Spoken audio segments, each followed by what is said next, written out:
Olá pessoal, tudo bem com vocês? Hoje a gente vai falar sobre um assunto muito importante que é a saúde mental.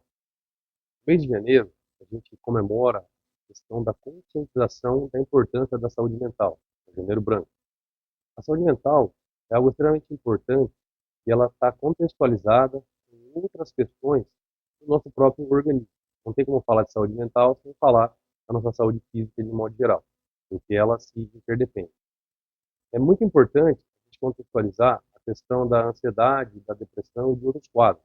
Existem vários quadros patológicos, sejam psicológicos ou psiquiátricos, só que geralmente eles acabam iniciando com sintomas de ansiedade, depressão ou alguns sintomas correlatos. Então, eles surgem desses quadros, desses sintomas, eles podem piorar. Então, hoje no nosso dia a dia, nós falamos bastante sobre a questão do estresse. Então, as pessoas, elas vivem correndo, estressadas. O estresse, ele está diretamente ligado com essa questão da saúde mental, porque o organismo se estressa. Na verdade, o termo estresse, ele vem de uma conotação mais física, ou até podemos fazer uma correspondência com as engenharias, estresses materiais, estresses materiais, tá? Então, foi um termo que foi basicamente emprestado de outras matérias, para que a gente conseguisse explicar essa questão do estresse do organismo. Então, o estresse, ele é um grande conjunto que está contextualizando alguns sintomas. Tudo basicamente começa com a ansiedade. A ansiedade, basicamente, ela é o nosso mecanismo de defesa básico. Sempre que o nosso cérebro detecta um perigo potencial, ele nos prepara para a luta e para a fuga. Como que ele nos prepara? A gente pode ter taquicardia, que é o coração disparado, a gente pode apresentar tremores, pode suar, nossa boca pode ficar seca, o nosso estômago incomoda, a gente pode hiperventilar, que é aquela respiração acelerada. Então, sempre que o cérebro detectar algum tipo de perigo em potencial, ele prepara a gente para a luta ou para a fuga. Só que nem sempre essa luta ou essa fuga é algo adequado, vamos dizer assim. E o nosso cérebro, ele não quer saber se é uma formiga ou um dinossauro, ele sempre vai preparar a gente da melhor forma e o mais rápido possível para a gente lutar ou fugir. Então pode ser um problema em casa, pode ser um problema no trabalho, pode ser um problema com a família, enfim. Isso tudo pode ser capaz de estressar o organismo, ou seja, colocá-lo sob pressão. Então, se há um preparo para a luta ou para a fuga, eu vou desenvolver esses sintomas, e aí o organismo ele precisa se livrar daquelas tensões. E aí que entram as possíveis válvulas de escape. Nós somos seres extremamente imediatistas. Isso faz parte da nossa base biológica. Então, por diversas razões, e até mesmo a questão da sobrevivência, nós somos seres que temos esse imediatismo. Então, nós queremos aquelas coisas o quanto antes, e aí entra um pouquinho uma questão neuropsicobiológica, que é a liberação de hormônios ou neurotransmissores, que a gente chama de dopamina, serotonina, endorfina, quando a gente faz alguma atividade física, mas é como se estivéssemos nessa busca constante pela dopamina. E aí entra um outro ponto bastante importante, que a gente sempre fala, em termos de saúde mental e o estresse, que é o abuso de substâncias. Então, sempre que o nosso cérebro ele entra nesse imediatismo pelo estresse, que gera esses níveis de ansiedade, e que até poderão gerar sintomas depressivos, o organismo precisa se livrar daquilo. Então, nós temos, por exemplo, o abuso de substâncias como álcool, como drogas, tem pessoas que gostam de jogar, tem toda essa febre agora de jogo de tigrinho, apostas, enfim. Então, tudo isso é para trazer aquele imediatismo, essa liberação de dopamina, e esse quase vamos chamar de livramento de sintomas ruins. Então, eu tento me livrar do cortisol, quimicamente falando, que é o hormônio do estresse, e acrescentar a dopamina. Então, isso é algo do ponto de vista fisiológico. Só que do ponto de vista psicológico, você percebe essa agitação, esses sintomas, a pessoa que não consegue focar, são aqueles sintomas clássicos que a pessoa está passando por um processo de ansiedade. Pode chegar a ter uma crise de ansiedade, mas geralmente, quando ela se estressa, ela vai apresentar. Então, pode ser um trabalhador na indústria, pode ser um pai de família, qualquer ser humano. Se existe uma situação na qual ele está sofrendo algum tipo de estresse, então pode ser uma briga, pode ser uma discussão, um trabalho que não deu certo, alguma pressão, alguma cobrança. São questões externas que influenciam nessas questões internas. E aí a pessoa ela quer tentar se livrar daquilo. Então é muito comum você ver pessoas abusando de substâncias, como eu disse, sejam álcool, drogas, enfim, medicamentos, muitas vezes sem a prescrição médica adequada e necessária. Então, as pessoas tentando sempre se livrar daquilo. Mas é aquilo que eu disse sobre essa questão das pressões que o mundo coloca, nos impõe. Então, é muito importante falar dessa questão da saúde mental, e como eu sempre digo, não somente no mês que a gente comemora essa conscientização. Esse é o mês que as pessoas se mobilizam para falar de saúde mental, para se conscientizar, mas isso é todos os dias, algo que a gente precisa fazer diariamente, essa conscientização. E muitas pessoas ainda pensam ou acham que essa questão de saúde mental, ou de ansiedade, ou de motivos, é besteira ou frescura. Não é. A pessoa, quando ela precisa de ajuda, e as ajudas especializadas, estamos falando especificamente do psicólogo, do psiquiatra, psicólogo sendo aquele profissional que vai atuar nas causas dos sintomas, do psiquiatra sendo o médico que vai atuar nos sintomas, faz um tratamento conjunto para a gente entender o que acontece, ajudar essa pessoa a modificar aqueles comportamentos e melhorar a sua qualidade de vida, evitando, por exemplo, as válvulas de escape que são danosas. Então, todo ser humano precisa de uma válvula de escape. A gente trabalha, a gente estuda, todo mundo tem as suas atividades diárias e o cérebro precisa descansar. Mas é como eu costumo dizer, se o cansaço é físico, a gente literalmente deita e dorme. A gente descansa o organismo. Agora, deitar e dormir não descansa nossa cabeça, nosso cérebro. Nosso cérebro, para descansar e relaxar, ele precisa de mudança de foco. E aí que a gente precisa dessas válvulas de escape, mas essas válvulas de escape, elas não podem ser tão danosas. Álcool, drogas, jogo, até mesmo sexo promíscuo e outros prazeres imediatos, na verdade são prazeres ali imediatos, eles produzem uma sensação de alívio do estresse temporário, ou uma falsa sensação, mas eles fazem com que você crie um novo problema e o estresse aumente. Então é algo que não faz muito sentido, mas quando a pessoa se engaja naquilo por recreação, por fuga, o que geralmente é fuga. Então esse abuso de substâncias, ele é fuga. Ou a pessoa que se embrenha para fazer um comportamento específico, é fuga. Muitas pessoas, por exemplo, que abusam de substâncias, dizem, não, eu paro quando eu quero, seja a substância, seja o que for. Então, não. Porque a partir do momento que você foi lá e fez aquilo, utilizou pela primeira vez, o seu organismo ele tende a recusar aquilo porque você não está acostumado com aquilo.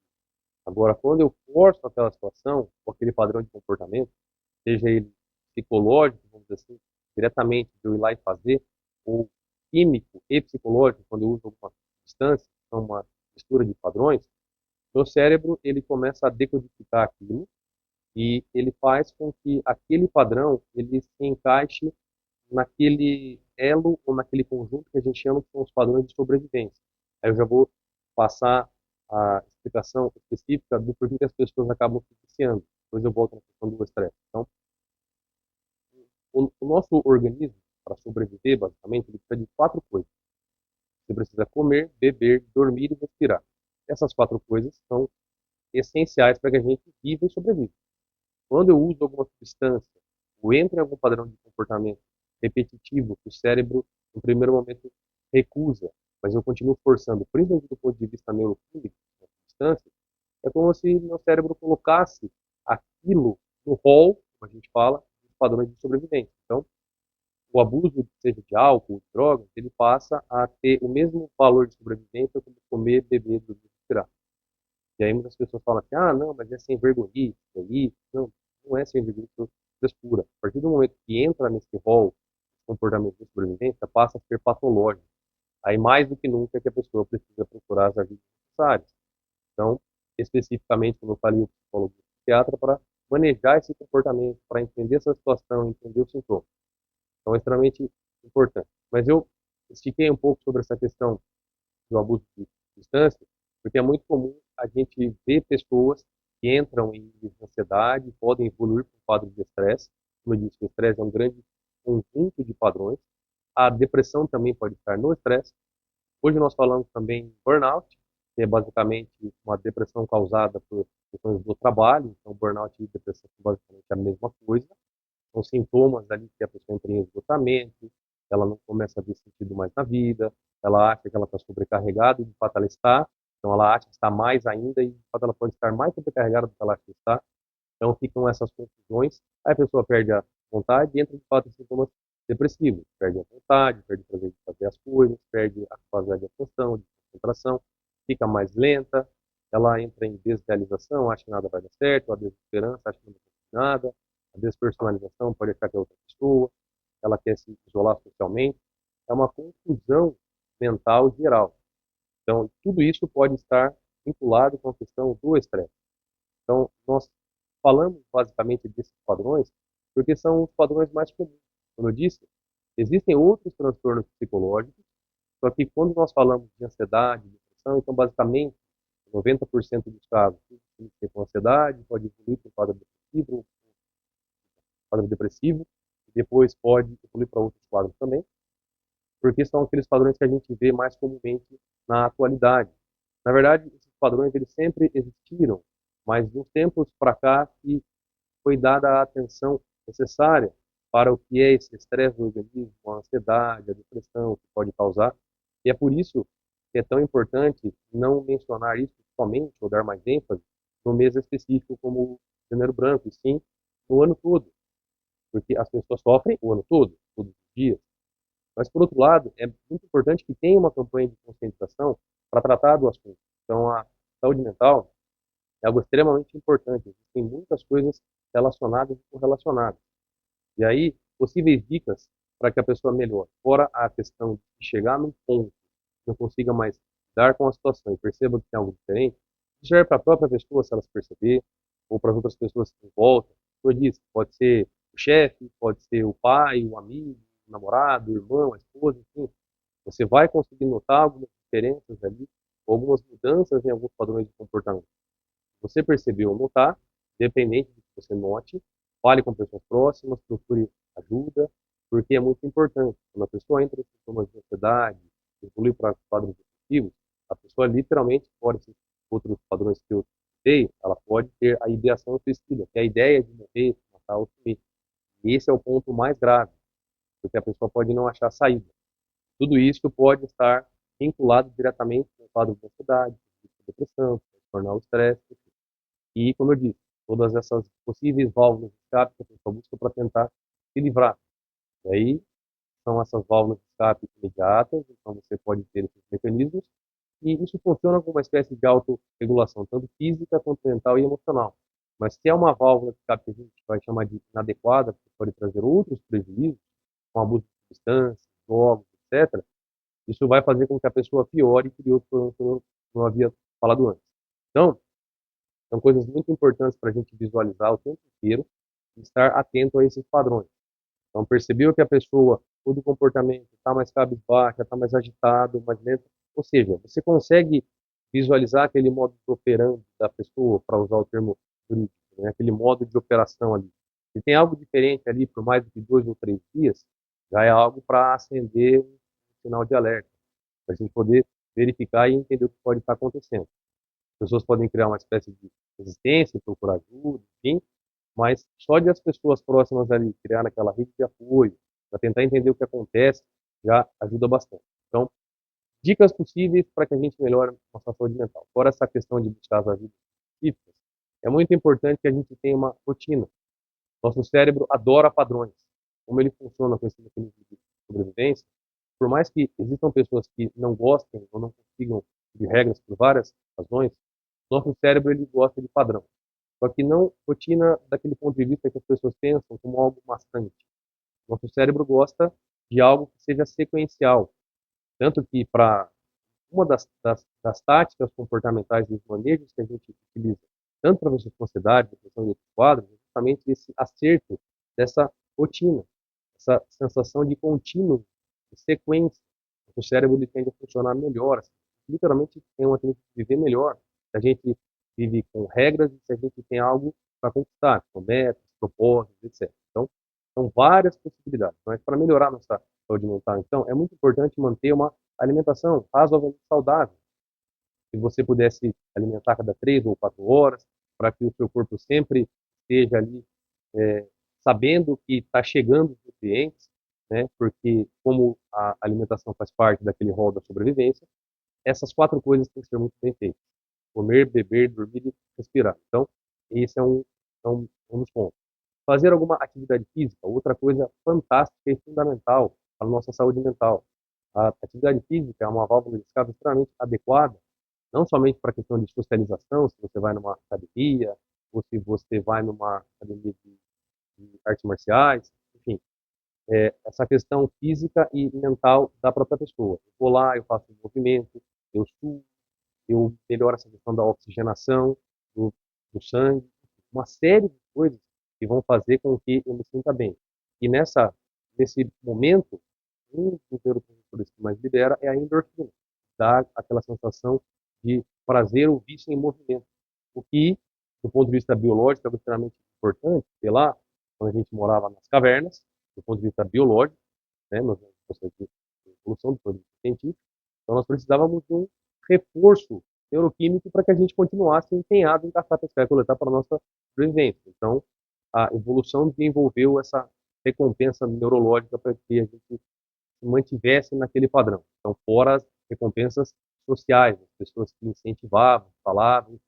Então, existem vários mecanismos, que aliás é um dos pontos que a gente analisa na psicoterapia comportamental, comportamento, enfim, mas você ter uma boa alimentação, você fazer alguma atividade física, você ter algum hobby, seria aquela válvula de escape, para você poder pensar em outras coisas, para que a sua cabeça relaxe, isso já é o básico para manter a nossa saúde mental e física como um todo em dia.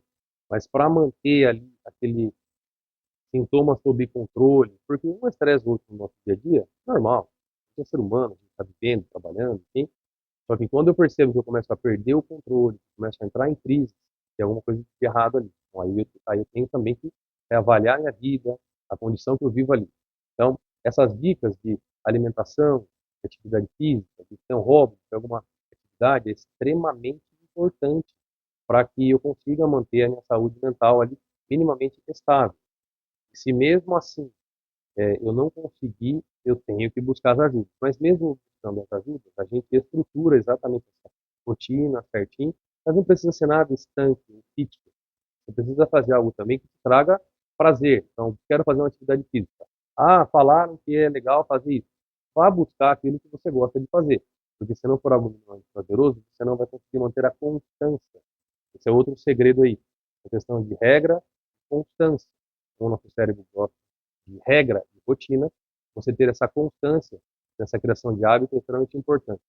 Então, essas são as dicas básicas para que a nossa saúde mental ela seja mantida. Para voltar um pouquinho naquela questão do abuso das substâncias, a partir do momento que aquilo vira vício, a gente tem que tratar. Aí não tem escolha procurar a ajuda ou não, porque a vida da pessoa vai estar inteiramente afetada. E outro ponto importante é a pessoa que, só para especificar essa parte, a pessoa que entra em abuso de substâncias, ela começa a perder a noção de que aquilo respinga nas pessoas próximas. Aí começam vários problemas, seja em casa, no trabalho, na família, enfim. E também nós mapeamos isso na tentativa de ajudar. Então, uma substituição, claro que é muito difícil. Se a pessoa já criou aquele vício, ela precisa de tratamento em conjunto com essas mudanças que ela vai fazendo, que o tratamento também coloca dessa forma, tá? Então, essa substituição, esse acréscimo de outras habilidades, de outros comportamentos, de outras vivências, vai ajudar a pessoa a superar. Por quê? Como nosso cérebro ele se acostuma com o padrão, nós precisamos literalmente substituir. Então, se eu consigo substituir por um padrão mais adequado, menos danoso para o organismo, aquilo dá certo. É como fazer uma dieta, por exemplo. Então, é muito mais fácil seguir uma dieta na qual você se reeduca do que naquela dieta muito restritiva. A não ser que o médico chegue para você e fale, olha, você precisa parar de comer isso aqui, senão você vai ficar diabético, por exemplo. Então, mas se não tiver uma restrição direta, essa educação, esse controle fica mais fácil. Então, quando eu substituo, é quase como, aspas, eu estivesse enganando o meu cérebro. Então, eu estou dando uma ênfase especial para a questão de abuso de substâncias vinculado com o estresse, porque eu sei que é algo que muitas pessoas passam. Todo mundo acaba tendo um tipo de vício, não necessariamente a substância, não é isso?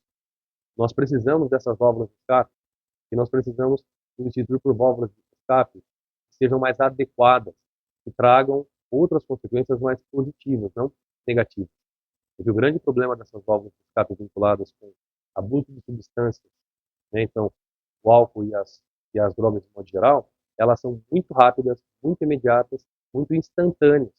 Então traz aquele prazer ali imediato. Então nós precisamos trazer outras válvulas de escape, juntamente com a alimentação, esse autocuidado de modo geral, para que a pessoa consiga essa substituição. Mas isso exige todo um trabalho de apoio, de conscientização, para estar junto ali. Mas é muito importante entender o porquê isso acontece. Então, nossa vida, nosso dia a dia, tudo acaba influenciando.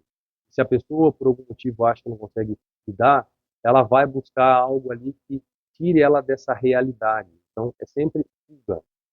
Como eu estava dizendo, seja recreação, seja o que for, abuso de substância ou aquele comportamento repetitivo, quase obsessivo, compulsivo, é fuga.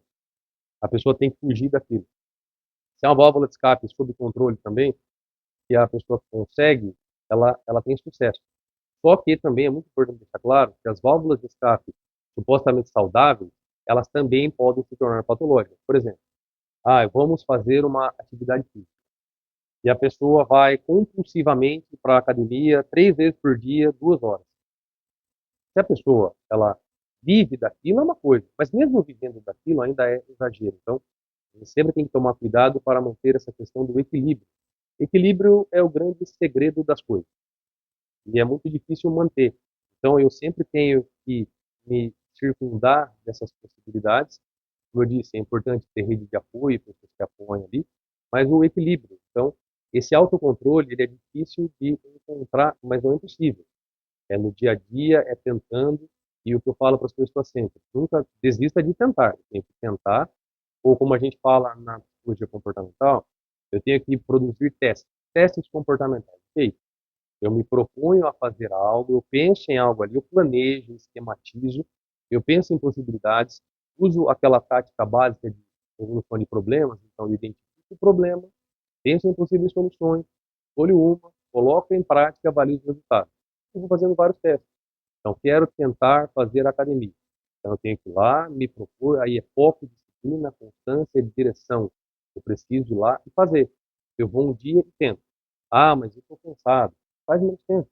Então, você vai sempre tentando fazer de modo adaptado para que o seu cérebro se acostume. Então, para criar esse hábito, ou vamos chamar de vício bom, eu preciso dessa constância. Mas está frio, mas está chovendo. Nós temos uma tendência de criar empecilhos porque nós não queremos, talvez naquele dia ou naquele momento, não quer se movimentar. Claro que se a pessoa tiver com algum tipo de dor, ou depressivo, vai ser mais difícil. Isso é outra história, né? Então, são as questões que a gente avalia tudo tentando entender qual é a condição da pessoa geral naquele momento, a realidade, mas dicas básicas para que a nossa saúde mental melhore são basicamente essas. Então, alimentação, atividade física, então ter um hobby algo que te traga algum prazer para você ter válvula de escape. Porque aquela ideia de só acordar cedo, trabalhar, voltar para casa, dormir, acordar, pagar conta, enfim, que é aquele padrão automático que 9 de 10 pessoas vivem, porque, de fato, de certo modo, o nosso mundo exige isso, ele já é patológico por si só. Então, nesse meio tempo, é importante eu saber modificar as coisas ali. Não é que eu vou deixar de fazer as coisas que eu tenho que fazer, só que é aquela história. Nosso dia tem 24 horas ali. Então, a gente tem que dormir pelo menos 7 horas por noite ali, né? Seria o mínimo ideal. Ter as nossas alimentações, fazer pelo menos 5 refeições por dia ali, seria o mínimo ideal também. E aí, a questão que eu falei de respiração, normal, é automático, né? Então, comer, beber, dormir, respirar. Então, são aquelas coisas que eu consigo fazer para manter o mínimo da estabilidade física e mental. E aí eu vou tentando buscar outras coisas. Eu tendo a possibilidade de buscar a válvula de escape e fazendo isso dessa maneira fica um pouco mais fácil, tá? Então, são dicas básicas, mas eu quero deixar claro que é muito importante essa conscientização. Então, eu dei um pouco mais de ênfase para essa questão do estresse, que é algo comum, tá? Eu só não vou me estender muito, senão o vídeo fica muito longo, mas para falar basicamente que esses sintomas, quando eles surgem, eles não são frescura, a pessoa pode direcionar para outras coisas, todo mundo está sujeito a níveis de ansiedade, porque, como eu disse, mecanismo de defesa, nem todo mundo diretamente pode ter um sintoma depressivo, um quadro depressivo, mas é muito difícil você falar que conhece alguém que nunca teve um sintoma de ansiedade ou um sintoma depressivo. Sim, os sintomas eles podem surgir não necessariamente num quadro específico, A gente só dá nome para o quadro quando você apresenta um número X de sintomas por determinado momento, uma determinada intensidade. Aí a gente começa a pensar em patologia. Mas os sintomas de padrão todo mundo pode ter ou pode sentir. Então, essa conscientização da saúde mental, de modo geral, essas dicas, tudo isso é muito importante, até para que a gente espalhe, compartilhe, fale com as pessoas. Durante muito tempo, agora em 2025, pós-pandemia, a coisa muda um pouco. Mas durante muito tempo, as pessoas ainda têm essa noção, criaram essa ideia da saúde mental como um grande tabu. Tanto que eu sempre falo para os meus pacientes novos, por exemplo, que psicólogo é muito louco. Aí as pessoas, elas riem, elas falam, não, eu pensava isso, meu pai falava isso e tal. Mas por quê? Porque tem aquela cultura de que o tratamento psicológico, psiquiátrico, é para pessoas que têm problema, loucura. Não. A gente tenta quebrar isso também justamente nessa questão da conscientização da saúde mental, porque quantas e quantas pessoas não sofrem e não buscam ajuda, justamente pelo medo do julgamento. Então, essa é uma outra coisa muito importante deixar claro nesse mês de janeiro, que é o mês da conscientização da saúde mental. Se você apresenta algum sintoma ou acha que não está bem, não hesite em procurar ajuda, porque isso pode ficar muito pior depois. Então, é muito importante conscientizar as pessoas justamente por isso, porque muitas e muitas pessoas, vários pacientes que eu atendo todos os dias aqui no meu consultório, também falam coisas desse tipo, que demoraram para procurar ajuda ou esperaram até o limite, suportaram, porque as pessoas em volta julgam. Então, às vezes a própria família direta, seja por questões de criação, outra época, cultura, enfim, tem vários fatores que influenciam, mas já está mais do que na hora de quebrar isso, porque saúde mental não é brincadeira. As pessoas elas sofrem e elas precisam das ajudas. As ajudas, como eu disse, não somente as profissionais, como eu, psicólogo ou psiquiatra, não. As ajudas das pessoas em volta. Você não precisa fazer muita coisa. Escuta o que a pessoa tem para dizer, observa o comportamento, dá atenção, olha no olho, escuta, dá uma dica, se propõe a estar ali junto, a sair, vai tomar um sorvete, pergunta o que a pessoa gosta de fazer. Enfim, são coisas que são relativamente simples e para a pessoa pode ter uma importância muito grande, principalmente se a pessoa está num sofrimento. Então, você chegar, fazer uma pergunta, tentar entender, olhar de modo, aspas, mais humano para aquilo, ouvir. Novamente, isso pode ser no trabalho, pode ser em casa, pode ser onde for.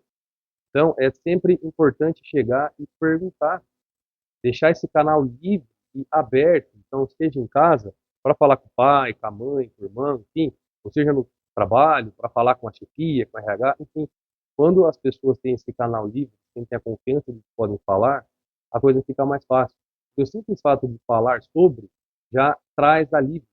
Esse é um dos princípios da psicoterapia, por exemplo, que eu explico para todos os pacientes. O fato de você vir até aqui, só de falar sobre o que está acontecendo, saber que eu vou ouvir sem julgamento, vou te orientar, vou te ajudar, vou te apoiar, isso já é terapêutico por si só.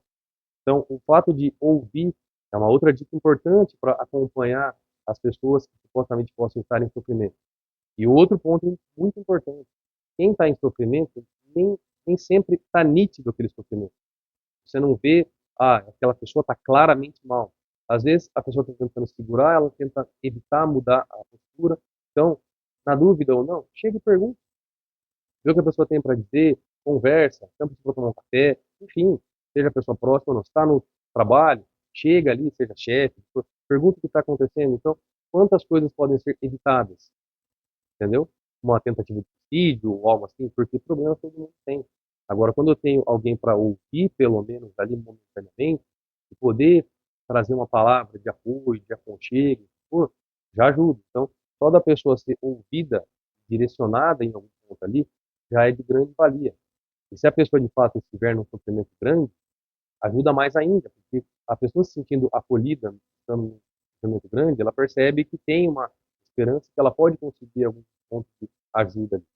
Então, falei várias coisas, o vídeo acabou ficando bem longo, passou de meia hora. Falei várias coisas, falei sobre a questão da conscientização de saúde mental, de estresse. Claro que tem muita coisa para falar, dá para ficar aqui mais 2, 3 horas falando sobre vários pontos aí, mas a mensagem desse vídeo hoje é essa conscientização da saúde mental, não só no mês de janeiro, mas no ano inteiro, porque as pessoas podem sofrer todos os dias, o tempo todo, coisas acontecem coisas acontecem, nós internalizamos aquilo e podemos apresentar sintomas e comportamentos. E em muitos casos a pessoa não sabe como lidar com aquilo. E aí você vai percebendo sintomas, mudança de comportamento, às vezes repentina, às vezes não. A pessoa pode ter uma crise de ansiedade, a pessoa pode ficar muito esgotada. Você vai notando que podem ser crianças, adolescentes, adultos, enfim, todo mundo pode sofrer. Mas isso por conta de cobrança, de uma série de coisas. Tem as questões culturais, tem uma série de coisas que a gente consegue analisar.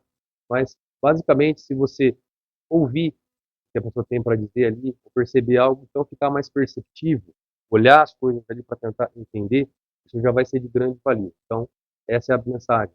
Saúde mental não é brincadeira.